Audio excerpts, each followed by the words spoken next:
Assalamualaikum warahmatullahi wabarakatuh.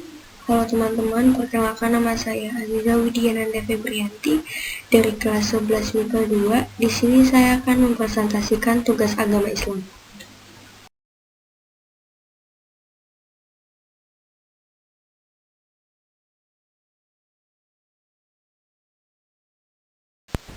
Nah, tema yang akan kita bahas di sini adalah tentang riba. Riba adalah suatu kegiatan pengambilan nilai tambah yang memberatkan dari sebuah akad perekonomian, seperti jual beli maupun utang piutang. Riba juga merujuk pada kelebihan dari jumlah uang pokok yang dipinjamkan oleh pemberi pinjaman ke orang yang meminjam. Riba secara bahasa memiliki arti ziyadah atau tambahan.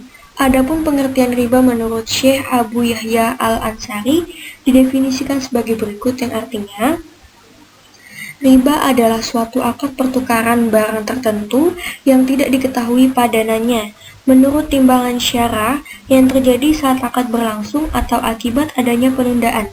Serah terima barang baik terhadap kedua barang yang dipertukarkan atau salah satunya saja.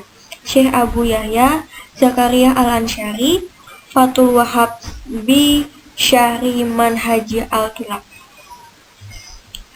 Allah juga memperingatkan umat muslim agar menghindari riba. Sebagaimana dalam salah satu surah Al-Quran berikut ini, Allah Subhanahu wa Ta'ala berfirman yang artinya, "Hai orang-orang yang beriman, bertakwalah kepada Allah dan tinggalkanlah sisa riba yang belum dipungut, jika kamu orang-orang yang beriman." Al-Baqarah ayat 278. Yang selanjutnya, yang di sebelahnya adalah macam-macam riba. Yang pertama adalah riba jual beli. Riba jual beli terbagi menjadi dua, yaitu riba fad dan riba nasiah. Adapun keduanya memiliki pengertian sebagai berikut.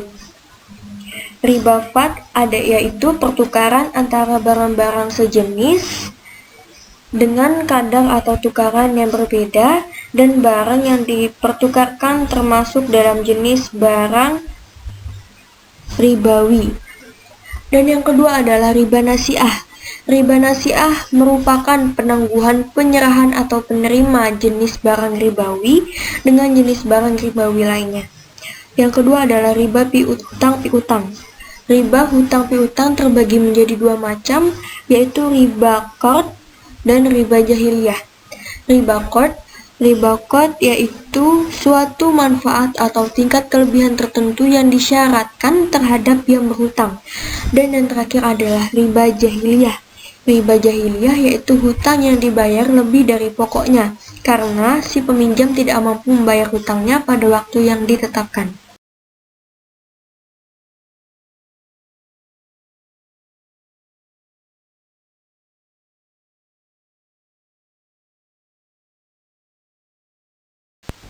Selanjutnya yang akan kita bahas di sini adalah tentang utang piutang.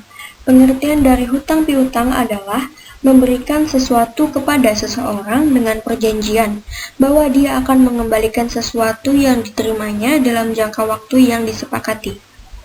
Hukum orang yang berhutang adalah mubah, dalam arti boleh.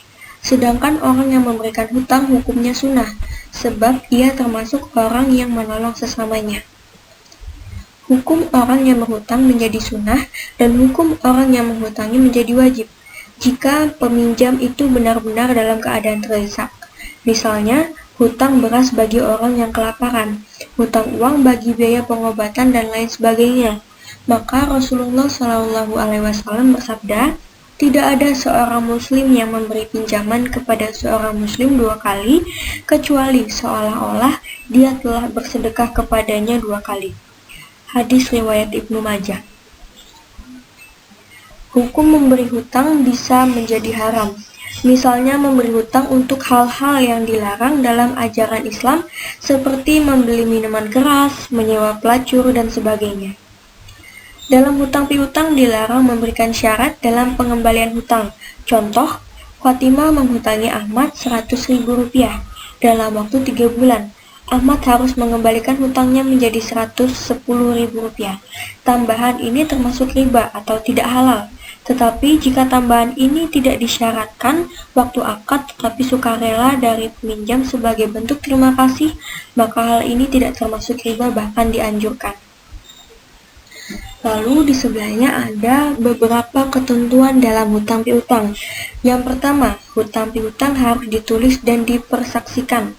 Yang kedua, pemberi hutang atau pinjaman tidak boleh mengambil keuntungan atau manfaat dari orang yang berhutang. Yang ketiga, melunasi hutang dengan cara yang baik. Yang keempat, berhutang dengan niat baik dan akan melunasinya. Yang kelima, tidak berhutang kecuali dalam keadaan darurat atau mendesak. Yang keenam, jika terjadi keterlambatan karena kesulitan keuangan, hendaklah orang yang berhutang memberitahukan kepada orang yang memberikan pinjaman. Dan yang terakhir adalah memberikan penangguhan waktu kepada orang yang sedang kesulitan dalam melunasi hutangnya setelah jatuh tempo.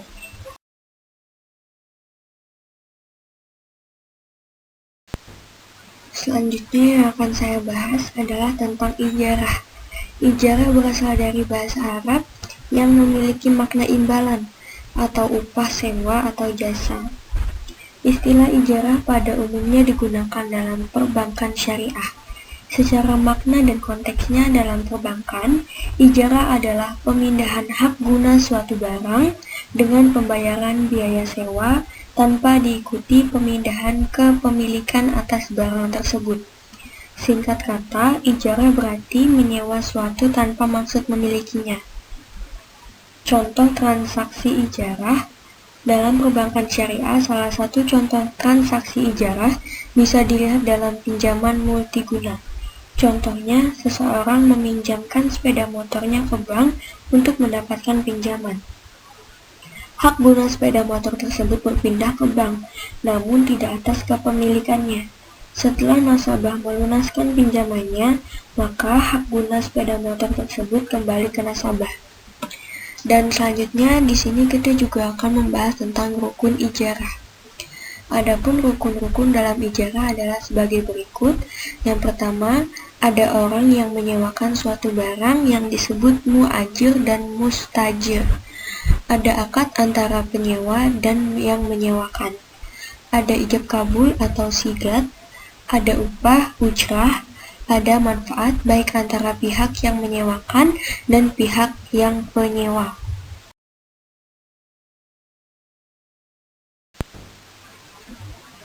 Yang saya akan bahas di sini adalah tentang syarat ijarah. Yang pertama adalah kedua pihak yang melakukan transaksi ijarah sudah dewasa atau bisa disebut balik dan berakal, tidak mabuk. Yang kedua adalah kedua pihak yang melakukan transaksi memiliki kerelaan dan tidak didasarkan suatu paksaan dari pihak manapun. Yang ketiga, barang yang menjadi objek transaksi harus jelas adanya. Yang keempat, barang yang menjadi objek transaksi harus halal sesuai syariat Islam. Yang kelima, barang yang menjadi objek transaksi menjadi hak mujar atas seizin pemiliknya. Dan yang terakhir adalah manfaat yang didapatkan harus diinformasikan secara terang dan jelas. Lalu di bawahnya di sini juga dijelaskan tentang jenis ijarah. Yang pertama adalah ijarah manfaat, ijarah pekerjaan, ijarah asli, ijarah muntahiyah bit tamlik, jual dan ijarah, dan yang terakhir adalah ijarah lanjut.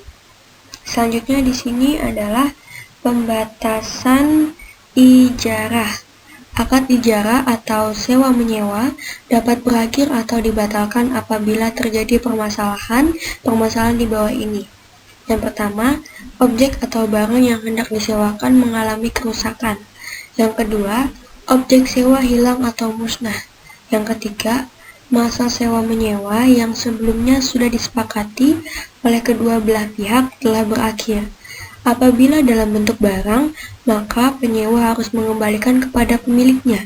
Sementara jika yang disewa adalah jasa, maka orang tersebut berhak menerima upah dari jasa yang telah dilakukan. Dan yang terakhir adalah terjadi uzur pada salah satu pihak.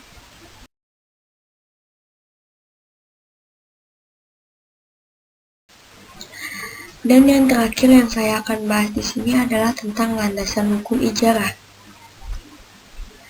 Landasan hukum dari transaksi jalan sendiri berasal dari Quran Surah At-Talaq yang berbunyi, tempatkanlah mereka para istri di mana kamu bertempat tinggal menurut kemampuanmu, dan janganlah kamu menyusahkan mereka untuk menyempitkan hati mereka.